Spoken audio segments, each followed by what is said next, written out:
My name is May, and this is an any % speedrun of Bethesda's latest space RPG, Starfield. The goal of this video is to be an entirely self-contained explanation of what's going on in the run, such that you don't need any other videos or resources to understand it. I'll be explaining what's going on in real time alongside the run, so hopefully some of the crazier glitches are easier to understand. And yes, since this is an any % speedrun, there will be glitches used throughout the run. The full any % rule set stipulates that we cannot use any console commands, we cannot use any mods, we can use glitches, and we must reach the end of the game as fast as possible. If glitches aren't your cup of tea, I have a link in the description down below for the glitchless leaderboards where you can view full VODs of runs with no glitch abuse. Additionally, if you'd rather watch the one without commentary, or you just don't like my voice, no hard feelings, I'll have a link in the description to the run with just game audio and no commentary.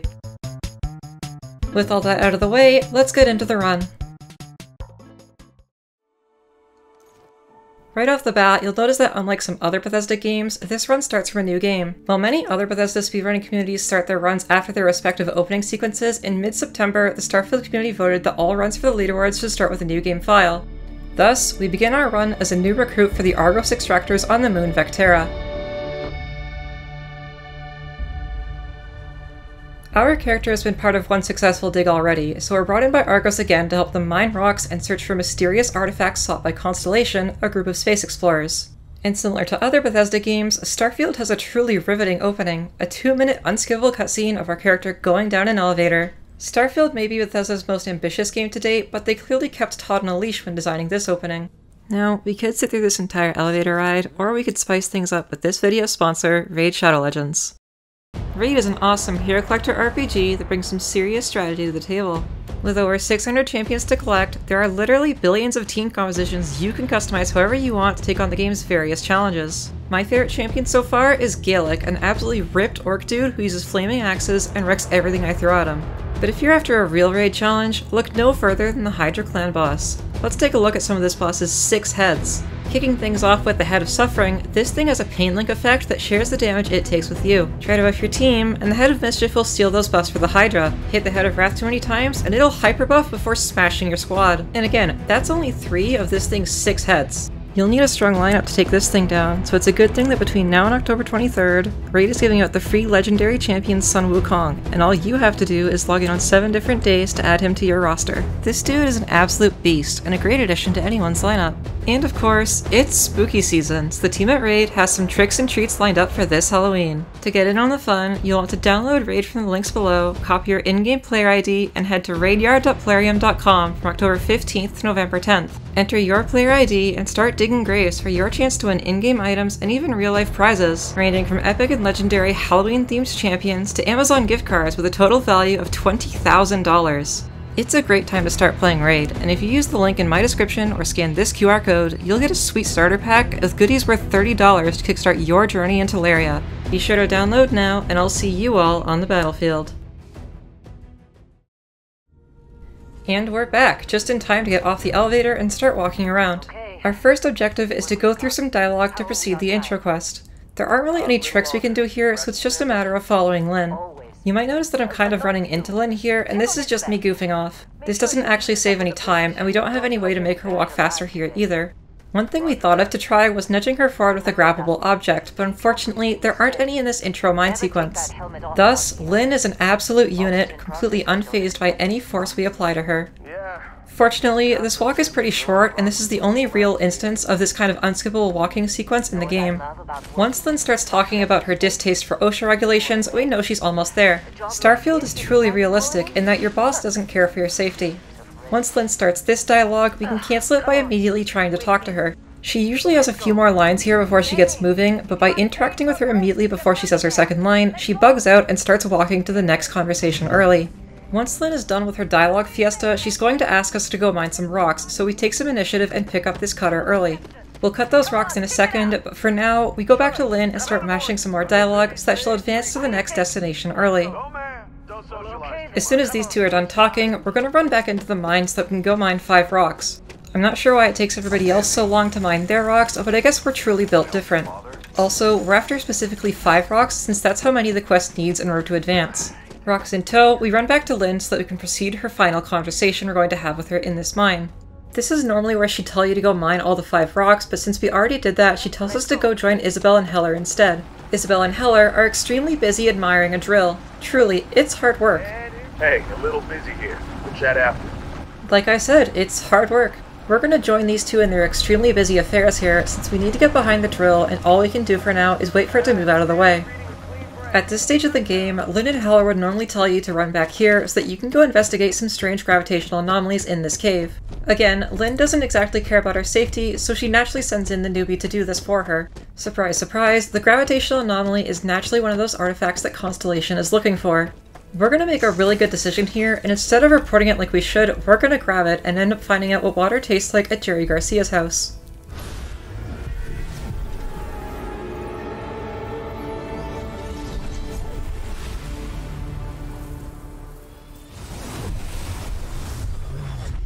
This action will have no foreseeable consequences whatsoever. We did end up taking an involuntary nap though, and we wake up in Argos's base on the surface of Vectera. Of course, there aren't any doctors on site, but thankfully this Flyer's ring light is all we need in order to know that we're surely okay. In an opening similar to Fallout New Vegas, Heller tells us that everything is definitely fine, and then we're on our way to character creation. This is going to go really fast here, but all you really need to know is that we give ourselves perks that give ourselves increased oxygen, we take the soldier backgrounds that we're better at using boost packs, and we name ourselves Assface for RNG manipulation. We can tell this is going to be a really good run because we end up getting the Mexican Grandpa as our player character. This is randomly generated at the start of every run, and it's considered good RNG if you get him. This is where we start properly seeing Starfield's dialogue system, and every time it comes up, we're just going to mash through it as fast as possible and choose the options that lead to the least amount of conversation. We open both of these doors at once since their animations are slow, and then we go through the orange ones so that we can steal a nice boost pack through a tiny hole in the cage. We then run back to Lynn and Heller, use the dialogue skip trick from earlier in the run, and then run forward to the airlock so we can meet the contact from Constellation. Putting on a helmet here is necessary to go outside without dying, and we also equip our better boost pack while we're in the menu. We have to wait for Lynn and Heller to catch up before we get the option to open the airlock, so we skip some more of their dialogue and hurry them along. In a regular playthrough, this would be an exposition dump about Constellation and the state Earth has fallen to. Speedrun Heller is more interested in rocks. All the better for us though, and as soon as we're out, we sprint to get an explosive canister. Now, in a normal scenario, we would use the explosives to push Lynn around so that we can advance faster. In this case, the game's physics go absolutely wild, and this trick just does not work at all.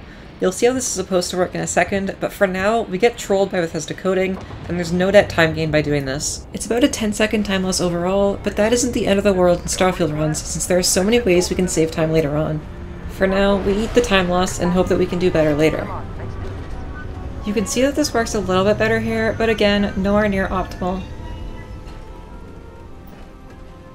That's about as much as we can do for Lynn, and now we're going to go to the landing ship to do the same thing to Barrett, our contact from Constellation. Running inside, we reposition the barrel slightly before nudging him along. The trick isn't perfect this time either, but it is good enough to save a decent amount of time. The reason we only move him bit by bit is because if we try to sprint him along, he'll stop in place, losing time. As soon as Lynn starts her dialogue with him, we know that we've got him in place, and we can turn around to start looting his ship. The drops you can get here are random, but we're specifically after AMP, an enhancer that increases our movement speed by 35% while also doubling our jump height. We're going to need this barrel later, so we move it back here for safekeeping. There are another 30 seconds of unskippable exposition dialogue here, so I'm going to fast forward it for comfier viewing. Again, if you'd rather see all this without cuts, a video link is in the description. The only part of that dialogue that actually matters is here, where Barrett's robot Vasco warns him that a pirate ship is about to attack. Fortunately, with our soldier background, we're well prepared to use some tactics we learned in the Colony War to dispatch these raiders. We pick up the container we prepped earlier and bring it to the landing zone where we can perform an explosives check to skip the pirate encounter altogether. Being an avid enjoyer of games like Fallout New Vegas, I was really happy to see Bethesda implement more RPG elements like this into their games again. I love it when games take your character build into account like this, and it's a great return to form, one that makes each playthrough feel really unique. Anyways, now that the pirates have landed, we're going to give them the canister and then heat it up with our laser. That solves the pirate problem. We next search the bodies for a rescue axe, which is going to be hugely important later on, and more amp, which isn't necessary but is helpful. In this case, we don't get the amp, but it's no huge deal. It's time for another unskippable 30 seconds of dialogue, so we're going to skip this in post-production. The important thing to know is that because of our experience with Jerry Garcia's water tap, Barrett decides we'd be best off meeting with Constellation ourselves to unravel the mystery of the artifacts. Lynn doesn't want him ditching after sending pirates to the mine, so he offers to stay while we take his ship. You may notice that I'm getting launched farther than normal when boosting here, and that's thanks to a trick called modified boosting, which I'll explain in a second. First, we need to hear something important from Vasco. Captain Ass-Face. As for modified boosting, if you bind your boost pack to a key normally used for movement speed modifiers, those being Control, Alt, or Shift, then your directional movement with the boost pack is significantly increased. We now take off in our ship so we can get to the planet Jemison so we can check in with Constellation. I'll speed up this loading screen to take us to orbit, where Vasco offers to teach us how to fly a ship. Captain Assface is already a well-learned pilot, and so we immediately power up the grav drive to skip the tutorial. Unfortunately for Captain Assface, the pirates from earlier aren't done with him, so we quickly dispatch one of their ships by powering down all of our defensive systems and maxing out all of our offensive systems. We then quickly loot the ship, which skips some dialogue from Vasco where he'd normally teach you about salvaging destroyed enemy ships. The pirates still aren't done though, and 2 more hostile ships jump into orbit. 2 more Crimson Fleet ships are jumping into our location, Captain. These pose absolutely zero threat to Captain Assface, who promptly destroys them as badly as Germany destroyed Brazil in 2014. To my 3% Brazilian audience, I am not sorry. It's now evident that the pirates will keep coming after us if we try to leave this system, so we have to deal with their leader directly on Crete. It's hard to spot if you're not looking for it, but we use a huge trick here called a landing animation skip. The idea is that as you exit your ship before you land on a planet, you gain the ability to travel wherever you want during the planet landing animation. By doing this, we can skip the landing animation every time it plays, shaving off about 13 seconds each time. The only downside is that you can't interact with objects while in this state, and you have to quick save and quick load in order to fix it. If you've played this mission on Crete before, you know that you normally have to go through this entire research lab searching for the pirate captain in order to deal with him. Fortunately for us, we're really good at jumping, so we're able to just jump on the roof and skip the entire dungeon that way. Even better, there are more explosive checks up here, giving us a fantastic opportunity for some character expression.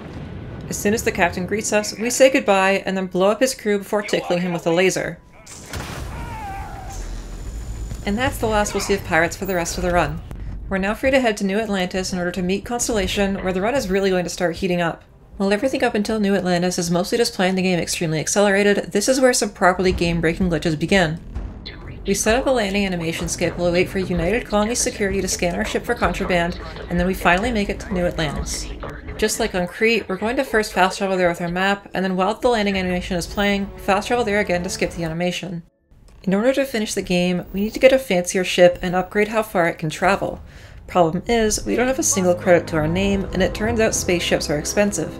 To solve that problem, we're going to finance that ship with funds that don't belong to us. This is actually a technique you can try in real life too. To procure our funds, we're going to hold our rescue axe, stand in a specific position, jump, and then run into this wall, which clips us out of bounds. This is because the animations for the rescue axe are super buggy in third person and can mess with your speed modifier so much that it literally puts you through walls. Next, we find 72,000 credits in this conveniently placed crate. The reason this is here is because all vendors in Bethesda games use actual containers to store their inventory, and in many cases, those containers are directly under the ground. This was eventually patched out of Starfield, but speedrunners downpatch their game in order to restore this functionality. We're also going to steal from the Jemison Mercantile crate up here. This crate has all of the other items we need for the majority of the run, including a gun, a bunch of ammo, and all of the materials we need to make our own amp. While we're going to be avoiding combat as much as possible on the run, it's preferable to have the gun so that we can shoot distant enemies to enter combat, which is necessary for upgrading our boost pack skill. With all these items in tow, the next objective is to get to the Constellation Lodge to continue progressing the main quest. While modified boosting is fast, it isn't faster than a train, so we're going to ride the rest of the way there. Speaking of trains, did you know that Fallout 3's metro cars were actually just a dude wearing a train on his head? The more you know. Captain. You might also notice while I'm running here that my stamina doesn't really deplete at all. This is because of a development oversight where jumping while sprinting doesn't reduce your stamina, but does maintain your speed. This is typically offset by jumping costing stamina, but because of our modified boosts, we manage to have effectively infinite stamina for running. You may have also noticed all the extra technical information being displayed on the top right. I'll explain what that's there later, but for now, just know that it's legal for runs and is practically necessary for reasons that will become apparent. With our grand sprint across New Atlantis complete, all that's left to do is unlock the door before we can talk to Constellation. While this is normally an exposition dump of dialogue that lasts several minutes, we're going to use some classic Bethesda speedrunning strategies to hurry this along. Never gets old. The first thing we're going to do is the tried and true dialogue mashing technique. For our dialogue options, we're basically just going to be as non-confrontational as possible and summarize everything as flatly as possible, which Constellation rolls with. Now, things are starting to get a little spicy between these three, and as speedrunners, we're afraid of any and all social conflict. As soon as we enter this last dialogue option, we're going to run to the door and avoid any involvement. Walter and Mateo are going to start roasting each other, and as soon as we hear Walter speak, it's time to leave. The reason we do this is because if we leave at this point, the game will think we've listened to all the conversation once we're outside. If we give the game a second for the quest to update and then return to the lodge, all of the dialogue up until it's our turn to act is skipped. We put Jerry Garcia's water tap on the table for Constellation to look at, and then run outside of the lodge to do the exact same thing over again. This time we aren't waiting for a quest to update, but we have to intentionally re-enter the lodge a little bit slowly, otherwise the dialogue won't skip. Even though we weren't there for the conversation, Constellation is now happy to have us in their ranks, and we join them to kick off our hunt for the rest of the artifacts. Now, if you've thought our quest progression has been pretty standard up to this point, this is where things are going to diverge, and we're going to completely break the flow of the main quest. The first thing we're going to do is beeline straight to Constellation's basement so we can make ourselves some amp. Step 1 is researching it. We now have a complete and in-depth knowledge of amp. Step 2 is going Walter White mode on the pharmaceutical lab, giving us 7 of these boosters to use throughout the run. Next up is a little menuing to get some necessary perks, and setting some keybinds for fast access to our amp and gun. We're going to try to be on amp whenever possible for the rest of the run, and it's faster to set a bind now than have to open the inventory again each time. Lastly, we're paying a visit to the ship technician we robbed earlier so we can upgrade our ship. Paying with his own money, by the way, we first buy the most basic ship he offers. This is because it's the first in the list, it's cheap, and it gets the job done for what we need to do. Next, we're going to kit it out with a bunch of fuel tanks and add more weapons for a mandatory fight later on. You may be thinking that this ship with 3 fuel tankers stacked on top of each other has no right to fly, and you'd be right. But just like a bee's fat body flies with tiny wings, so too do we take off into space. We're next going to use fast travel to start rapid fire blasting through a bunch of systems. In a normal playthrough of Starfield, our current objective would be to go on a long quest with Sarah Morgan where you go hunting for an artifact. Constellation still doesn't know what the artifacts actually do yet, so they're in the process of collecting them in the hopes that they'll do something. Fortunately, Captain Assface is armed with a magical power called metagaming. Much later in the main quest, your character is directed to go to Hyla 2 to learn about a concept called the Unity. Turns out, we can sequence break the game by going there early. This skips nearly every quest in Starfield's main questline, as the game gives you one of the final quests if you go to this area. Now that we're in the Hyla system, we're going to quickly travel to Hyla 2, the planet with the ruins we're looking for. The first thing we'll do is exit our seat to set up a ship animation cancel. Now, we have to look for an extremely specific landing location on Hyla 2's map in the mountain region. This is nearly pixel perfect, but there are some very subtle visual guides you can use to set up this landing zone. To give you an idea, this visual created by DMRZL shows some of the pointers we use when setting up this skip. If this seems like it's really hard to see, that's because it is. Starfield speedrunners often crank their monitor brightness as high as it will go and lean into their screens in order to line up the skip. Also, notice how we're on the planet before our ship even arrives. Truly, built different. The first thing we do is pop an amp, as the Starfield community calls it, and equip our pistol. While we aren't exactly going to be fighting anything on Hyla, we are going to trigger combat a few times in order to level up our boost skill. This is something we'll be doing throughout the run whenever it's reasonably possible to do so, since being able to modify boost more frequently makes us significantly faster. By performing a drive-by on this bozo, we satisfy the game's requirement for being in combat and can start XP grinding by boosting. Since you lose the combat state if you're far away enough from an enemy, we'll shoot more stuff along the way to prolong it. You'll also notice we only use boost when it's around halfway charged, and that's because boosts that expend all of your remaining fuel don't count for skill progression for whatever reason. A lot of early runs spammed the boost as soon as it was off cooldown, and many people were confused as to why the skill never leveled up. We'll fast forward the rest of the run there, since it's basically just running with no other tech for a solid 30 seconds. We also end up getting our second level boost track training completed, so we level it up while we have the opportunity. This comes in at the perfect time too, since it allows us to perform a trick where we glide over the water with our boost pack. Basically, by boosting just before you hit the water, you can sometimes enter this weird gliding state where you hover over the water longer than normal. Swimming in Starfield is painfully slow, so anytime we can spend boosting instead of swimming is a huge benefit to our speed. Elite runners are able to start doing this from the initial jump off the cliff, gliding the entire way over to the ruins, giga-chads that they are. Meanwhile, we finally arrived at the ruins, and it's time to discover the meaning of Unity by pressing buttons. I would tell you the lore reason for this, but I honestly have no idea why you go here. The main quest more or less involves the protagonist guessing that Hyla is the correct planet to go to, and it's a bit heavy-handed. Regardless, by pressing left 3 times and down once, we solve the puzzle and are given the quest progression I mentioned earlier. Everything from this point on is going to make 0 sense if you haven't seen a playthrough of Starfield before, so I'll do my best to give a quick summary of the lore to get you up to speed. If you don't want to hear story spoilers, just mute the video and I'll have a visual on screen which is safe to unmute. Everyone else, buckle up. After you bring the first artifact to Constellation, you go on an artifact hunt with the whole gang of Constellation. You amass a bunch of artifacts, explore an ancient temple, and get weird space powers that makes Constellation even more curious. Suddenly, these mysterious aliens called Starborn show up in futuristic spaceships, telling you to stop looking for the artifacts or they'll kill you. You keep looking for the artifacts anyway, and in a shocking turn of events, they show up to kill you. You escape with the artifacts, and after following a bunch of clues, you find the Starborn again in this cutscene. They explain that the artifacts create a map leading to the Unity, an area in space that when entered, turns the holder of the artifacts into a Starborn. The Starborn are not aliens, but humans who have completed this process. The Starborn then enter a new universe, where they often repeat the cycle again to gain more power. By continuing to collect the artifacts, you yourself are now embarking on this quest to become Starborn, placing you in direct conflict with other Starborn. The Starborn that hunted you previously both offer to make a truce with you to collect the artifacts, but they have differing ideals and only one of them will align with you. They then dismiss you, sending you off to resume the hunt, while the emissary recommends you explore the moon to find something they believe to be important. And with all that out of the way, we're now fully caught up on lore. That was a super abridged version, but it gets all of the important stuff across. The first thing that we're going to do now that we're through the dialogue fiesta is return to the lodge to tell Constellation about what we learned. By traveling there through the missions menu, we bypass all of the relevant ship animations, skipping the need to do any other animation glitching. Instead, we can just run straight into the lodge and tell everyone about the secrets of the universe.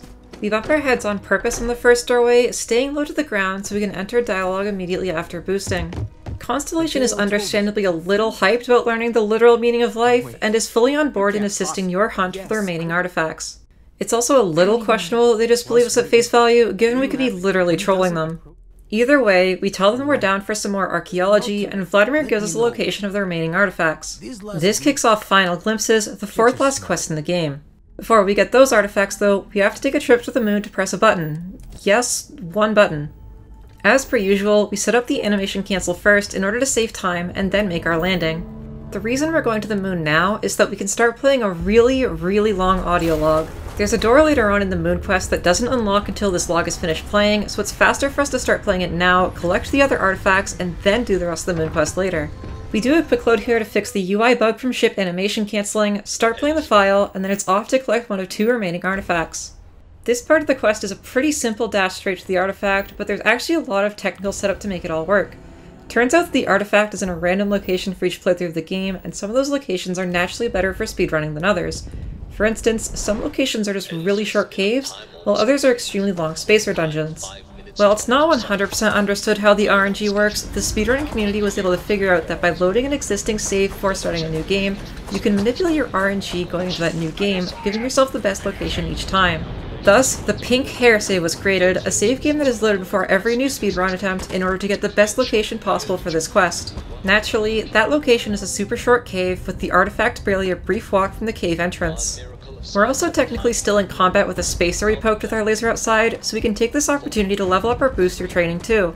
This means we're effectively multitasking and progressing 3 things at once between the training, the artifact, and the recording playing. If you thought those TikTok videos with 2 videos playing at once were too much, Captain Assface has a leg up. Also, we're drinking the tap water again now. Yum yum. Also, grabbing the artifact spawns a Starborn that tries to fight us, but we completely ignore them and book it for the exit instead. Even though these encounters are presented as if they're mandatory fights, we're under no obligation to even acknowledge them. Now, it's 7 AM while I'm editing this, and I don't have anything to talk about for the rest of this cave, so here's a picture of my cat in the box. We're still in combat as we exit the cave, so to get to our ship, we need to use the scanner fast travel method from earlier to bypass the block you'd normally have on fast travel. Also, if you're wondering about the glitched terrain there, that isn't any speedrunning tech, that's just a normal bug. Our next stop is Nishina Research Station, the location of the final artifact. Nishina is currently experiencing an anomaly that causes us to rapidly travel between 2 alternate realities, and there's a quest there about fixing the problems that cause it. More importantly for speedrunners though, this is where the most broken trick of the entire run begins: zip clipping. Zip clips are extremely precise, extremely difficult tricks where you essentially combine the buggy animations on the fire axe with a quick save in order to launch through a wall. It's not fully understood exactly how this works, but the running theory is that the fire axe has a bug that momentarily skyrockets your character's velocity. By jumping and quicksaving before we hit the ground, we rocket so fast that we clip through a wall for a single frame, and as long as the quicksave is created on that frame, we can load it to end up on the other side of the wall. This is what an extremely lucky first try clip looks like. That looked pretty simple, but again, this involves frame-perfect timing and extremely precise positioning. Countless world record runs have died to failed zip clips, and it is by far the most hated trick of all Starfield speedrunners. These are instrumental to the entire rest of the run, and they only get worse from here on out. The one saving grace is that if you remember me mentioning the speedometer earlier, these clips are the reason why it's used. On a successful zip clip, the speedometer will briefly lock up at a value in the triple digits. This means that runners don't have to spam quick loads, guessing which of their clip attempts actually worked. Instead, they can glance at the speedometer during the clip and only quick load when they know they're actually through the wall. Meanwhile, the clip attempts being shown right now are much more representative of what most zip clip attempts look like. I honestly cannot stress enough that these are absolutely brutal, and everyone in the community is dying for a better clip method to be found. I'll speed up through the rest of the failed clips for the sake of viewability, but I just wanted to briefly show the reality of how most runs of this game die. Many attempts later though, and we finally get the speed value we're looking for, successfully launching us through the wall. We're now going to perform what's called an upwarp, a trick where we intentionally go out of bounds and fall under the map such that the game warps us back up into the safe playable zone. This takes us straight to an elevator, which is extremely close to the end of the quest. We're not out of the woods yet though, we have to do another zip clip through the back of the elevator to escape out of bounds again. In fact, many people agree that this particular skip is the most difficult one in the entire run. But fortunately for us, a few hops later, we bust our way out of there. The first thing we'll do now is immediately use AMP to boost our jump height and parkour while out of bounds. Our end destination is the final room of Nishina Research Station, where we can deactivate a machine, blasting an artifact. First though, we boost up to the top of these stairs, progressing the quest to activate the markers. It's now just a matter of flipping off all the machine switches, dodging the bug creatures infesting the room, and making a dash for the artifact. It's also worth noting that while boosting to the top of the stairs isn't 100% necessary, it does help significantly in finding the switches, since you otherwise wouldn't have quest markers. Top runners will often avoid the stairs entirely and simply pull the switches from memory. Regardless, we get the job done, and now it's time for another slurp of tap water.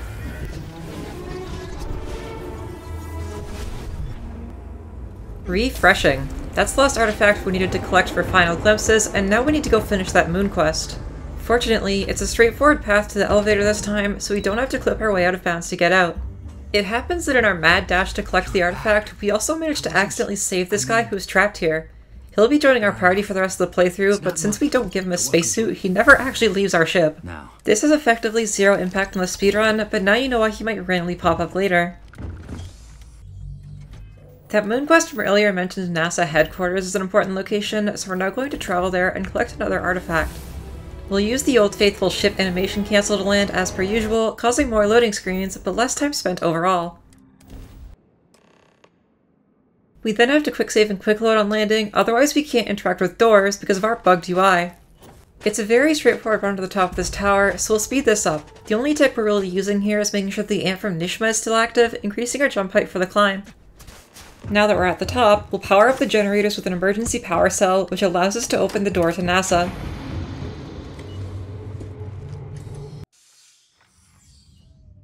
And once again, it's time for our old friend, the zip clip. Something important to note about this trick is that the timing is different while your jump height is boosted from AMP, which makes this particular skip quite difficult.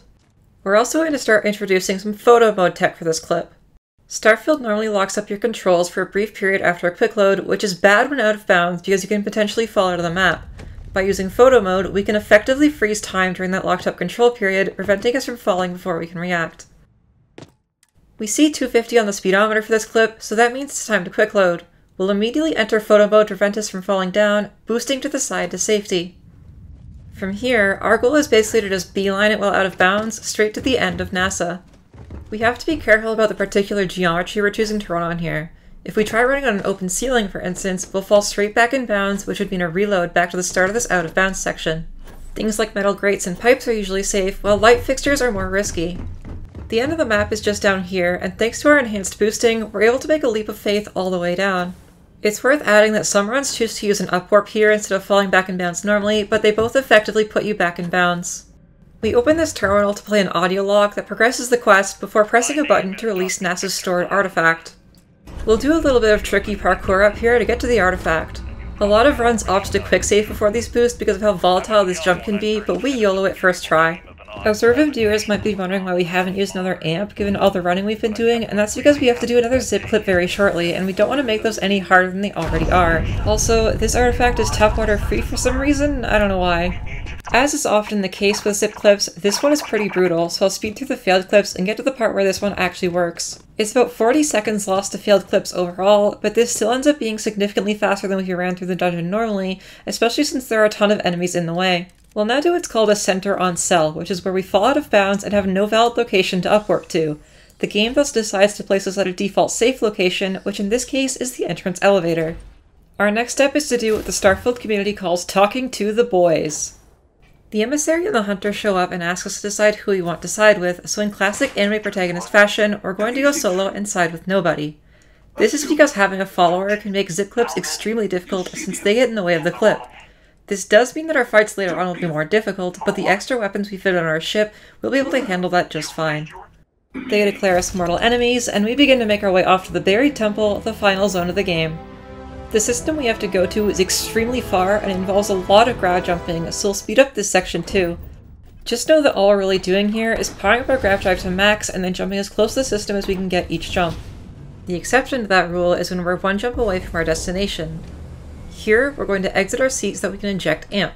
The reason we do this is that we time the amp durations that will have the speed boost for a long run coming up while it still expires before we have to do more zip clips. Even though we have to burn a few seconds exiting our seat, the time saved later because of the boost is overall beneficial. And now, we've arrived in the system with the buried temple, meaning it's time for the final space fight of the run.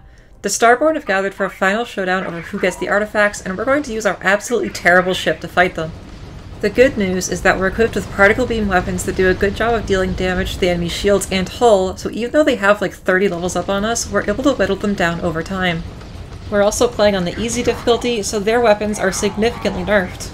The hardest part of this fight is honestly just manipulating your camera to target enemy ships. It's standard at this point for runs to take ship thrusters to make this easier, but in the run shown, we're just going to have to slowly move the mouse around until the enemy is finally in view. You might have also noticed at this point that 2 of the ships jumped away instead of being destroyed. That's because the hunter and the emissary were able to escape our combat, and we'll meet them again later on in the temple. All the rest of the ships have been destroyed, and now it's off to the buried temple to finish the game. Optimally, there would be another ship animation cancel here as well, but I got kinda excited and forgot to do it. Oops. From here, it's a mad dash to get into the temple proper. We're going to run into a ton of Starborn on the way, who are super pissed that we have the audacity to collect space rocks. I mean, I'm just saying, Hank Schrader would be absolutely incredible at being a Starborn. We're also going to take a level in shotguns while we have the chance. There's one last mandatory fight in the run, and while our lack of perks means we're absolutely awful at fighting things, we're going to pick up a shotgun later on that will allow us to deal some pretty significant damage regardless. This perk just helps speed things up. You'll also notice that it is absolutely freezing on this planet, and our environmental indicator is showing us that we're going to develop hypothermia. While it's questionable in real life, we can safely ignore it in the speedrun since we're never going to be exposed long enough for it to become a problem. Meanwhile, the quest wants us to defeat the Starborn harassing us, but we're going to take a page out of Skyrim's book and simply climb this rock instead. We also get our boost pack training completed just in time since the faster regeneration makes some upcoming parkour significantly easier. We'll use some enhanced boosts over these arches to take a brief shortcut, and then we're on our way to another zip clip. You'll notice that our amp runs off here too, pretty much perfectly in line with where we need it to stop. The reason we're doing this clip in particular is that the door to enter the temple is normally locked, and we wouldn't be able to get in without defeating all of the nearby Starborn. By clipping through this wall, we can bypass that fight entirely and simply waltz our way in. Of course, simply isn't a word that ever applies to zip clips, and this one goes pretty badly. We do eventually get there though, and after many, many attempts, we're inside of the temple. The good news, at least, is that there's only one more time we have to do this for the rest of the run, and then zip clips are gone for good. By doing some out-of-bounds boosting, we launch ourselves towards the door, and then we're actually for real inside the temple this time. The final zip clip is up here, and this one goes surprisingly okay this time. We get the clip on our first try, and by using photo mode, we're able to boost our way to safety before it's parkour time. The same concepts as NASA apply here. We need to avoid falling back in bounds, so we're carefully choosing which pieces of level geometry to stand on here. We're also able to use AMP for this parkour since we're all done with the zip clips and there's nothing preventing us from using as much AMP as possible for the rest of the run. Beyond that, this run out of bounds is pretty straightforward. Our boost pack training is especially handy here, allowing us to more or less fly while we're out of bounds, jetting ourselves to our destination, the final artifact. Just to recap, we've been at this for just under 40 minutes, and we're now about to literally experience the meaning of the universe. I can't wait to see what life's all about, and oh god damn it, it's another elevator. Once again, we're faced with an unskippable cutscene, and instead of Raid Shadow Legends, this time we'll just speed through to the ends to keep up the pacing. We get a nice pile of weapons and consumables before the final fight, and we're specifically after the Coachman and Hippolyta. Everything else is completely skipped over, since any damage we take during the fight can be easily handled with the med packs we already have, while the Hippolyta will come in handy for some speech checks coming up soon. The Guardian Fion fight is a pain, to put it mildly. He spawns a bunch of duplicates, goes invisible, repeatedly teleports away from you, and has random spawn locations. Our goal is to find the real Guardian out of all the duplicates and then blast him down with a shotgun. There are a few things you can try to do to make this easier, but a lot of this fight ultimately comes down to experience and luck. For instance, we try to stand in locations where we can see the majority of his spawn locations at once. If you aren't lucky enough to find him quickly, he'll also eventually uncloak and show up as a quest marker, though ideally you find him before this. There's not a whole lot else to say about this fight, so while we're chasing him down, I want to give a special thanks to everyone over at the Starfield Speedrunning Discord server for all their contributions to the run. So many people have come together to absolutely demolish this game, and I'll have the invite link to their server in the video description. The server was an invaluable resource to me while I was learning the run, and I'm super thankful to everyone who responded to my messages whenever I had questions. Anyway, time to blow a man's head off. I'm not entirely sure why he says interesting, but it's likely that it's a default line for when Starborn are out of combat. Now, it's onwards to the final room of the temple. This is where we're going to have the final showdown with the boys, and we're going to handle them Legatlania style. If you're familiar with Fallout New Vegas, you'll know what that means, but for everyone else, we're going to speech check them to death. We immediately take the Hippolyta we picked up earlier to give us a significantly higher chance of succeeding the speech check, and then it's on to the boys. Even with the meds and our rank and persuasion, this is still an incredibly difficult check, and so we quick save before attempting it. In the check, we're basically just grasping at straws and hoping that they cave. Our first go at this fails, but fortunately, we have that quick save to load back to. This isn't an uncommon outcome at all, and several previous world records have had this check fail before. It's absolutely a time loss, but compared to some of the zip clips, it's frankly not the end of the world. This time around, we're able to succeed our speech checks, convincing the two of them that our level 8 character who was stuck on an elevator 40 minutes ago will kill them if they don't walk away. That sounds compelling enough to the boys, and so they hand over all of their remaining artifacts before finally vanishing. That leaves the artifact in the center orb as the final artifact in the game, and we now just have to wait for it to stop spinning before we can collect it and be on our way. I'll speed up the long animation for the sake of brevity. Also, this is the final Jerry Garcia tap water.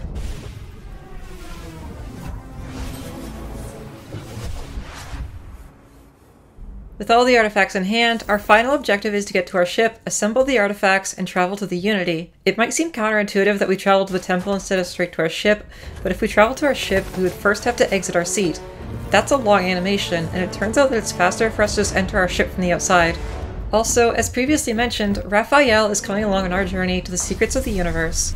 With the artillery fully assembled, all we have to do now is power up our grav drive and it'll jump us straight to the Unity. We opt to fast travel to orbit since it's faster than taking off manually, and then we immediately power up our grav drive to start the jump. You may have also noticed the screen flash before we took off, and that was because we took some AMP for this final section. Most of our movement controls are locked here, but we need to walk forward some distance, and every bonus to our movement speed helps. It's also pretty impossible to show this without spoilers, so probably click away if you don't want that. As soon as we enter the Unity, we come face to face with a very familiar face indeed, because who else could it be than Captain Assface himself? That's right, as a reward for enjoying this grueling speedrun, we get to see an actual named NPC named Assface. I need to stress this is the third fastest speedrun in the world at the time of recording, and it has an intentional time loss in order to get this. Assface goes in a long philosophical dialogue, but we're just here to become strong, and so we tell him exactly that to his face. Doing so finally gets him to shut up, and we're able to walk forward into the Unity. Trudging forward ever so slowly, the Starfield speedrun finally clocks in at 42 minutes, 27 seconds. Just kidding, there's more tap water. Trolling aside, that is actually the end of the run. Starfield was an incredible beast for me to speedrun, and I'm happy I'm finally able to show you all the craziness that goes on. As always, a huge thank you to all of my patrons. You guys seriously rock. Thanks again to Raid for sponsoring this video, and don't forget to use the link in the description for some sweet new player bonuses.